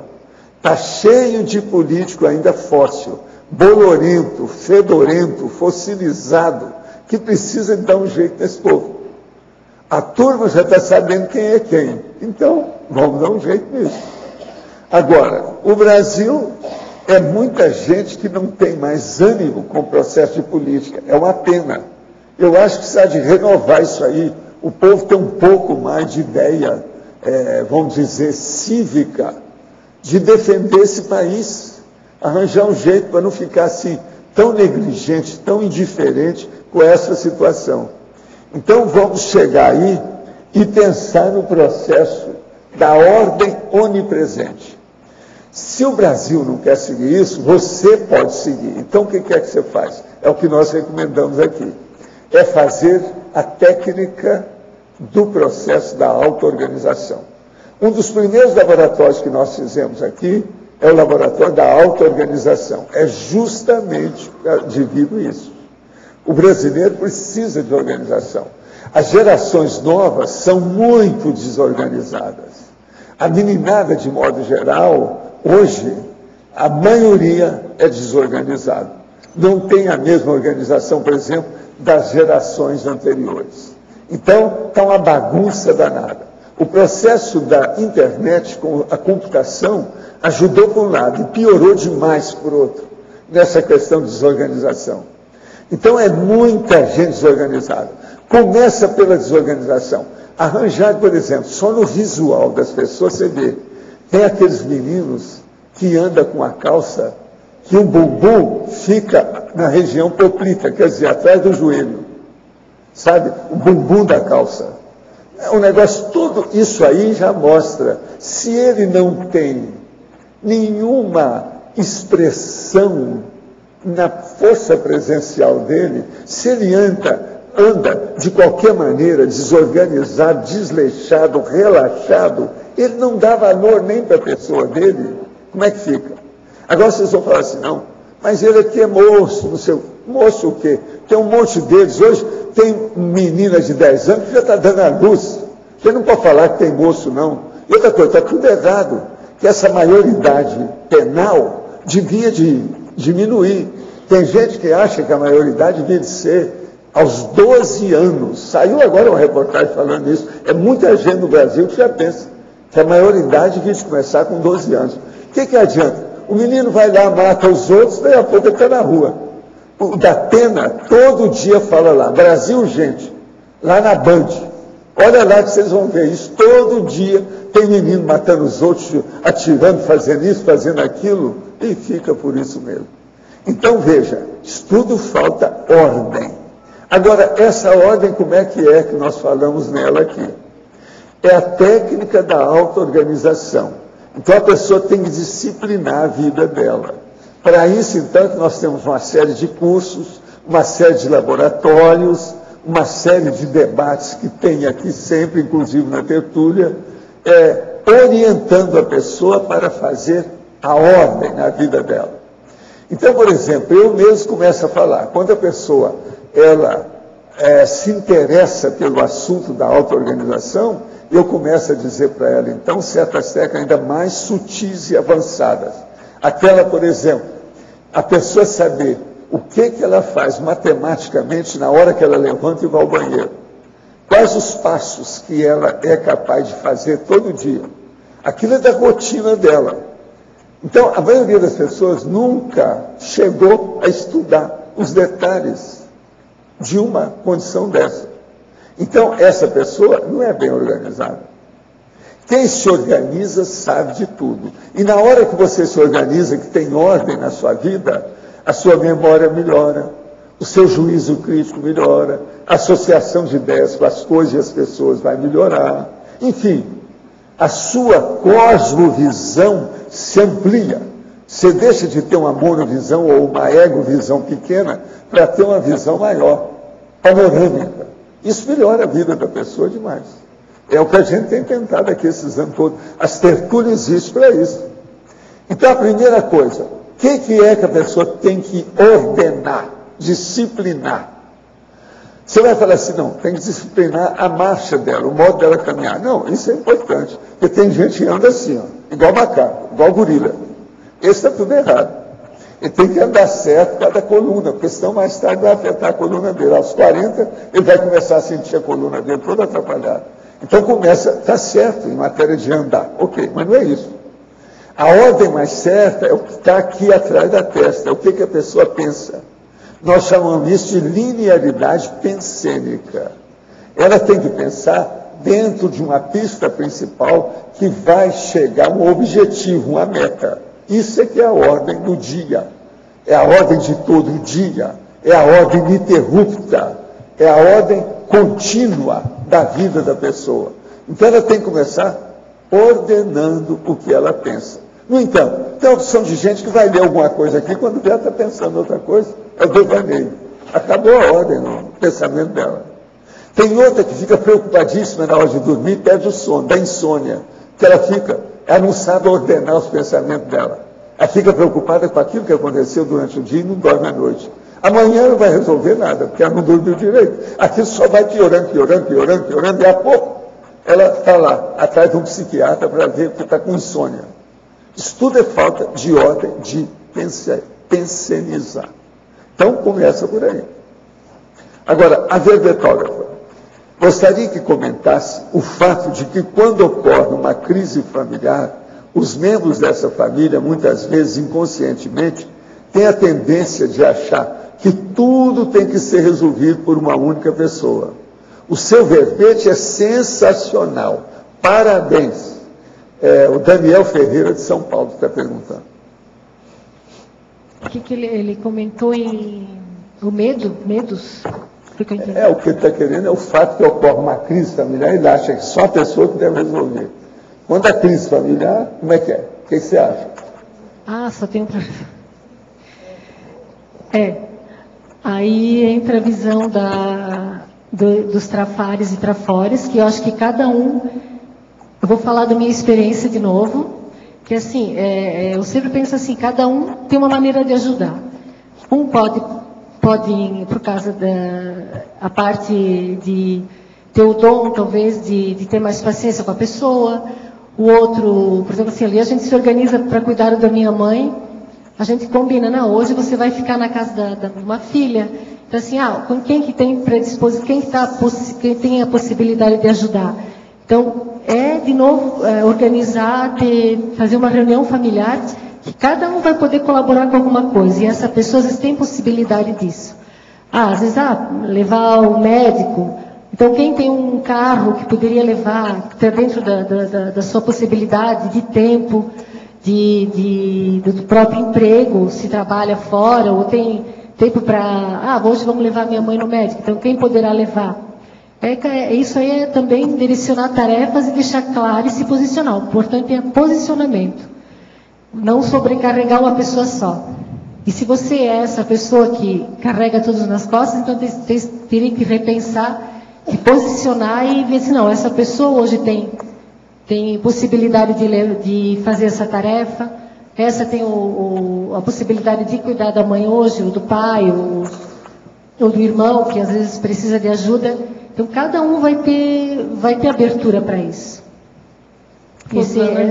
Mais sério é o posicionamento mesmo. Rosana, ali na fatologia, na terceira linha, você poderia falar um pouquinho mais sobre a auto-vitimização de integrante do grupo, reforçada pelos familiares, e também na próxima página, fatologia, a segunda linha, a desorganização financeira intrafamiliar? A autovitimização do integrante do grupo é que existem às vezes pessoas na família que têm pena, muita pena. Eu tenho pena. De novo, vou usar o exemplo da minha família, que tinha uma pessoa que, como a gente é uma família grande, então todo mundo tinha pena dessa pessoa. E realmente, ela estava com 58 anos, dessomou, porque ela ficou anulada. Simplesmente ela se anulou e até o final da vida ela foi vista como coitada. Então ela não cresceu, não evoluiu, adoeceu gravemente, teve câncer, câncer na boca, e tinha familiares que reforçavam a vitimização dessa pessoa, ficavam com pena dela e ajudavam. Ela sempre, por exemplo, fazia às vezes uma festa na família, coisa assim, então ela ficava de fora porque ela não podia colaborar, então ela era vista como uma coitada da família. Então tinha pessoas da família que reforçavam. Muito a crença religiosa, eu acho que essa lavagem cerebral mesmo da crença religiosa, não, ele é um coitado, então a gente não vai dar uma autoestima para ele. Ele começou a ficar com baixa autoestima e aí ele virou vítima de verdade mesmo. Isso aí. E a própria pessoa, ela assumia esse papel de vítima. Né? Ela acabou assumindo porque era reforçado diariamente esse papel de vítima. Ele era o coitado da família, ele não tinha... Então todo mundo fazia tudo por ele. E ele nunca fazia nada por ele mesmo. E essa coisa da desorganização financeira intrafamiliar, essa coisa de quando precisar, esse fato, essa pessoa, quando ela precisava, às vezes para médico, ou às vezes para coisas do dia a dia, até para alimentação, ela não tinha organização financeira nenhuma. É o que o professor Valdos fala sempre, se pede meia, essa coisa organizada de quando precisar estar aí, ela não tinha. Isso reverberaria na família, a gente acabava cedendo e emprestando dinheiro e coisa, e acabava piorando cada vez mais a situação. E vocês viram alguma solução para um caso desse, quando a pessoa realmente ela não conseguia se organizar para poder ajudá-la a fazer algum tipo de atividade, para ela realmente se posicionar e bancar isso? Ou vocês chegaram a alguma solução? Quando a gente chegou à solução, aí a coisa piorou, porque metade da família começou a defender, achava que a gente estava sendo... a gente não tinha coração, a gente não tinha pena. Então, ali que resultou de mais conflitos ainda. Então, a gente não teve tanta força para ajudar essa pessoa. A desorganização financeira ficou bem evidente, só que tinha pessoas que continuavam a reforçar esse coitadinho, essa vítima, né? E ele mesmo, aí até repercutiu na cidade. Estavam falando da própria família, né, que a gente não tinha coração, que a gente não queria ajudar. Então se piorou bastante, piorou entre aspas, porque olhando por outro fato, né, que acontece melhor para todos, a gente estava consciente que quando a gente conseguiu organizar essa parte aí de não ver ele mais como coitados, ficou em dois lados. Eles começaram a falar mal dos próprios familiares, esses grupelhos, né, anticosmoéticos. Aí gerou mais desafetos ainda. E hoje a gente está tentando, hoje parece que está melhorando, eles estão vendo que o próprio familiar que tinha a mulher e filhos melhorou bastante, eles já não estão mais tão dependentes da gente. A gente conseguiu ter uma parte de sucesso nessa parte. A minha irmã pode estar aqui, ela até viveu isso comigo. Então a gente viu coisas bem positivas acontecendo agora. A própria família dele está bem... assim, indo para frente mesmo, estão se virando bem, deu certo, assim, ó. Deu briga, mas no final deu resultados positivos. Rosana, você já deve ter falado, mas vou perguntar novamente. Se você já falou, vou pedir para você repetir, sobre esse mito de Abas. O mito de Abas? Por favor. Página 3. É o mito da mitologia grega, né, da central... da atual Grécia. O Abas era um conquistador de sucesso até ele teve filhos, e aí gerou, porque parece que vieram gêmeos, aí um matou o outro, aí veio esse mitos de conflitos familiares. E agora, na nossa época aqui, o mito de Abas ele está relacionado à convivência difícil, convivência familiar, e o ódio que nasce entre as famílias consanguíneas. Esse é o mito de Abas. Olha, é bom eu avisar que não tem nada a ver com as abas do meu chapéu, tá? Não.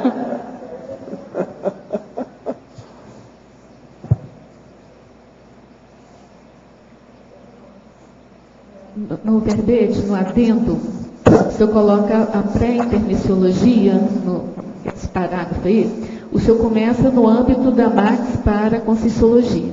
Pelo que eu entendi, a diferença para a Conscienciologia pura é uma Conscienciologia onde você faz a cosmovisão e tudo direito, né? Que é a grande diferença. Aí lá no final, o senhor fala da inspiração criativa, de transformar a condição da inspiração criativa dos pós-fácios originais em hábito contínuo por parte da consciência lúcida. E a minha pergunta, então, é assim, esses pós-fácios são a base, ou assim, ajudam essa cosmovisão maior da consciência ou não? Que ajuda? O pós-fácil. O pós-fácil é o seguinte, isso aí eu estou falando para a pessoa entender, porque isso aí é muito, até um certo ponto, sutil para a maioria. O problema, o que é o pós-fácil? Uma pessoa está trabalhando durante horas com algum processo intelectual. Então ela está com o mental soma quente. Ela está bem lúcida, mas às vezes chegou a hora dela descansar, ou ir dormir, ou qualquer coisa nesse sentido. Naquela hora, então, que ela deixa, por exemplo, o escritório e vai para algum lugar, como acontece comigo, que eu vou para o meu quarto para me preparar, para depois dormir, a minha cabeça está riquíssima, recheada de tudo quanto é ideia. Aí a hora que eu assento um pouquinho, que seja, que esfria aquele processo do computador, das coisas que eu estava trabalhando no escritório, a hora que esfria, começa a aparecer uma série de ideias que são os pós-fácios dos originais. Aqueles originais que eu estava escrevendo, vem agora uma série de adendos, você está entendendo? De extras do processo lá do fim. Então é bom você anotar e nunca desprezar isso aí.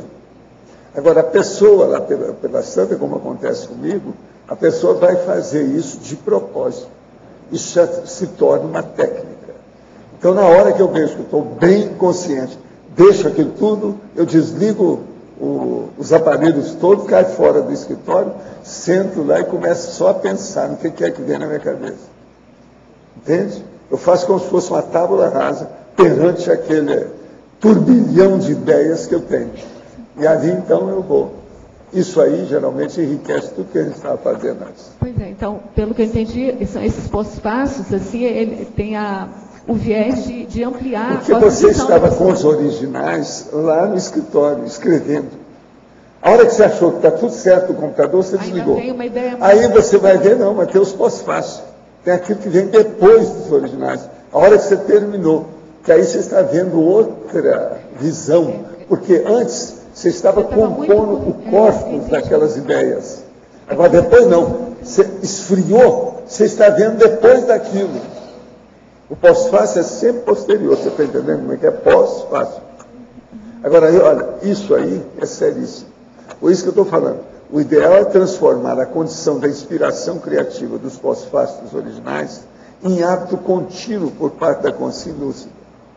É quase uma extrapolação ideativa, né? Agora, eu estou juntando isso aqui com a UTI, para a pessoa pensar. Estou juntando com tudo que tem aqui, para a pessoa ver. Porque assim, eu fui lendo agora eu começo falando sobre a verdade, a verdadeira idade da pessoa é o estado íntimo da consciência. Esse negócio de idade física é a maior besteira que tem. Às vezes tem criança que chega aqui com 18 anos, aí 17 anos, ela está mais lúcida do que o pai que está com 50. O problema todo é a gente ver o estado íntimo do micro-universo consciencial. O que é que está acontecendo lá? Qual a rigidez? Qual a ordem? Qual a harmonia atrás da testa daquela pessoa? Isso aí é que é. Agora, o pós-fácil eu estou colocando no fim aí para coroar a ideia. Pois é, mas esse coroamento da ideia é que eu fiquei pensando. Por que isso coroa a ideia? Coroa, presta atenção, casos originais. Da pré-intermissologia. O que você está fazendo antes é um processo original. Original, você está dando o seu sangue, o seu, tudo que você tem de bom. É ali, é o suprassumo seu, é o néctar. Mas são os é o líquor do seu sistema nervoso central. Está entendendo? Acho que eu já entendi.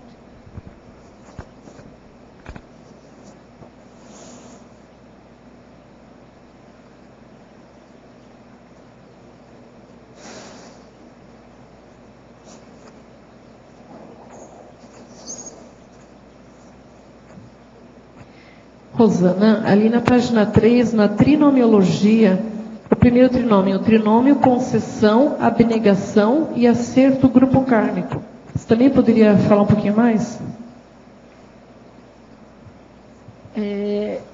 Trinomiologia, né?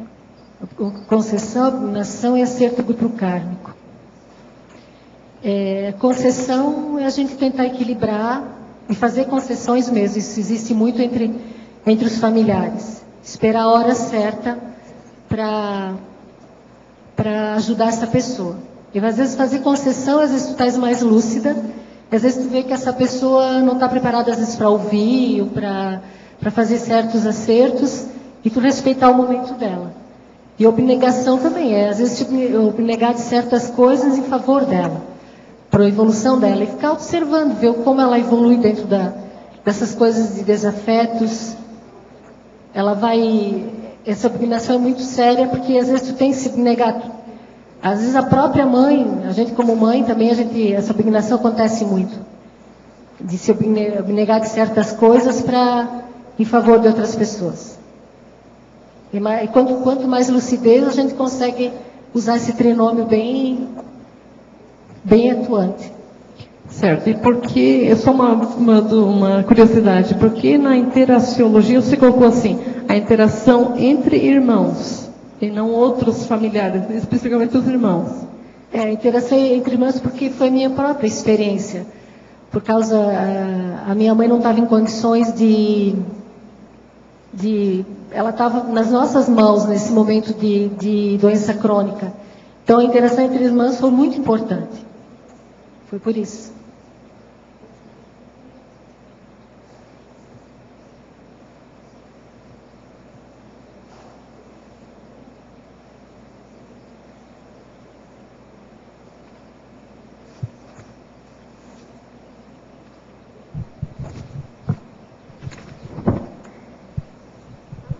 Fala um pouquinho da sua frase prática para a gente.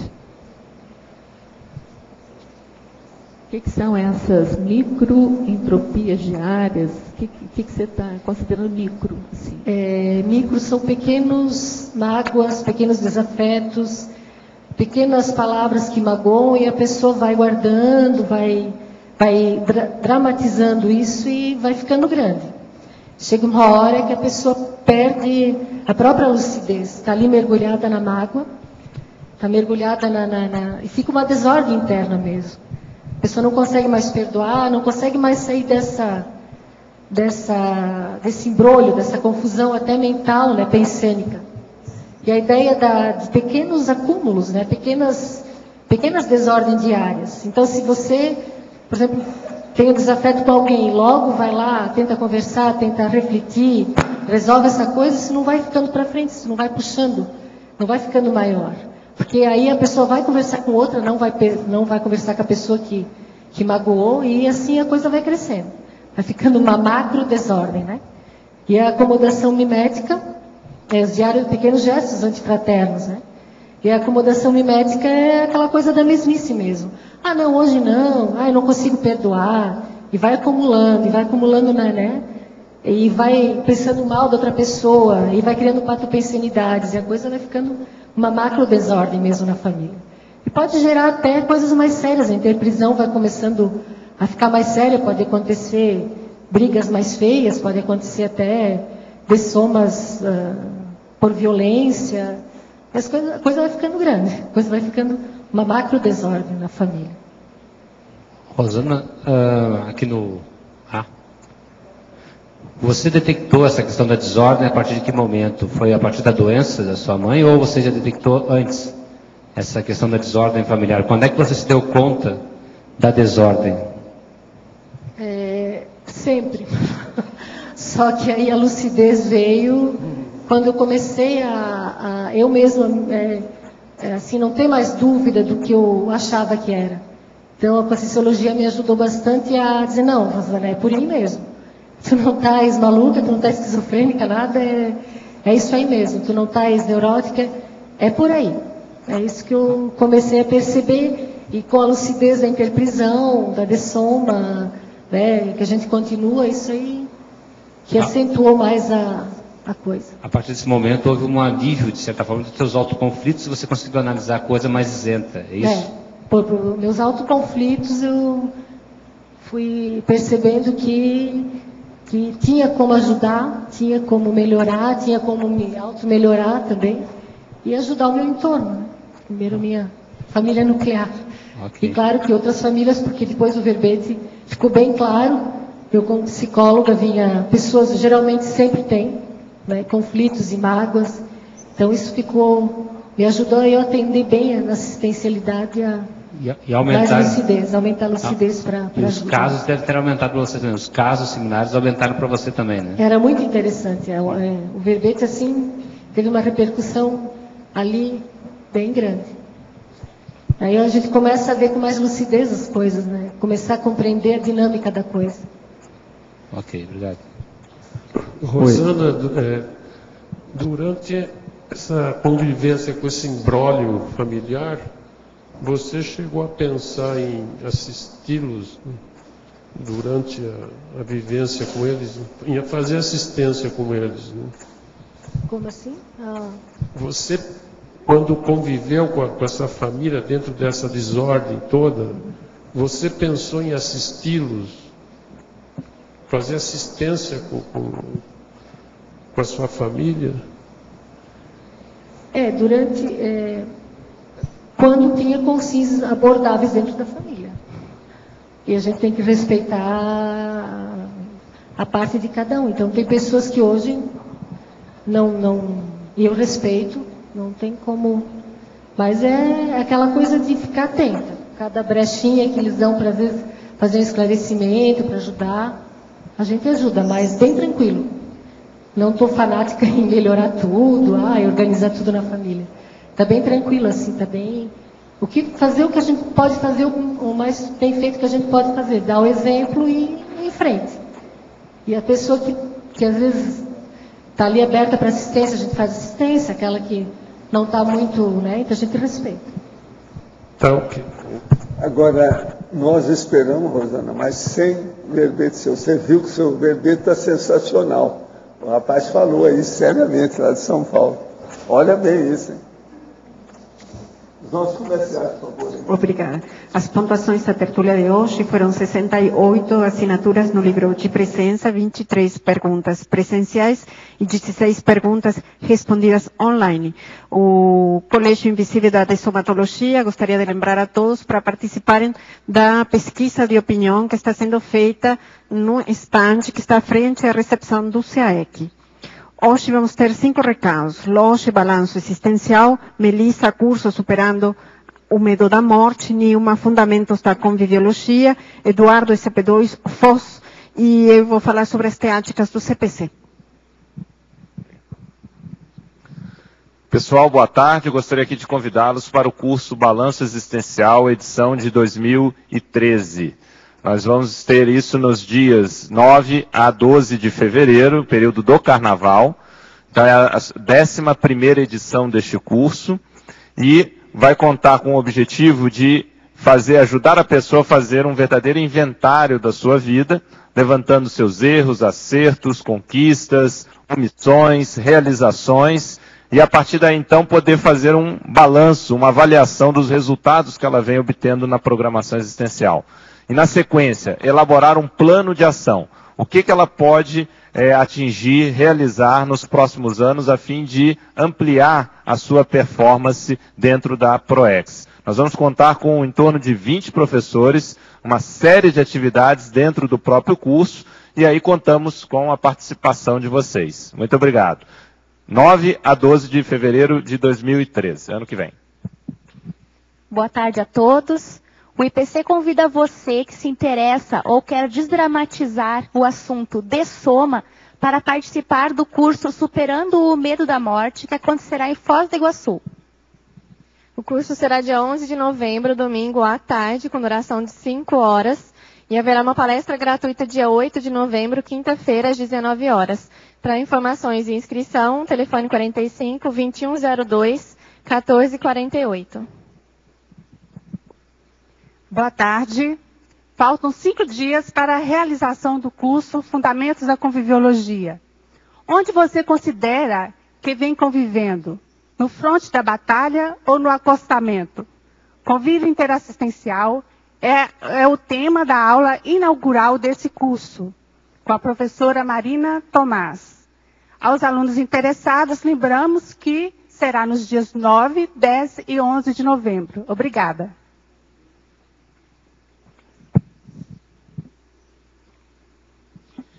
Boa tarde a todos. O IPC convida para o curso ECP2 em Foz do Iguaçu, nos dias 11, 12 e 13.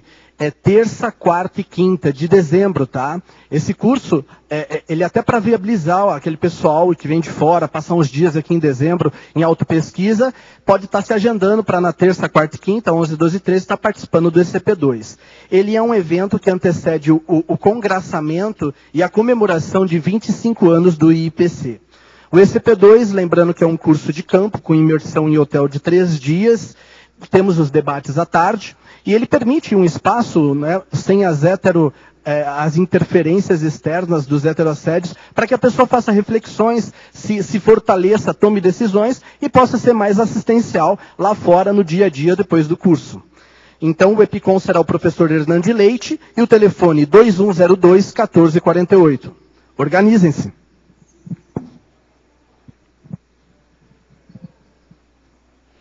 Gostaria de lembrar aos tertulianos e teletertulianos que no dia 16 de novembro, 17, 18, começará a segunda turma do curso Teáticas do Código Pessoal de Cosmoética.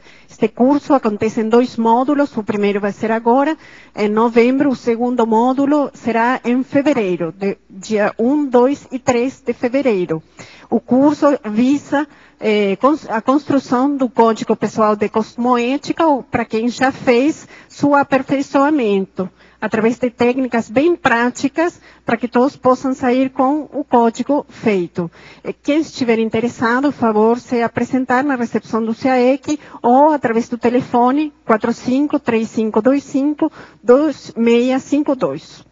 O verbete da manhã é Multitraduciologia, especialidade Intercomunicologia, autor professor Pedro Fernandes. Obrigada, boa tarde a todos.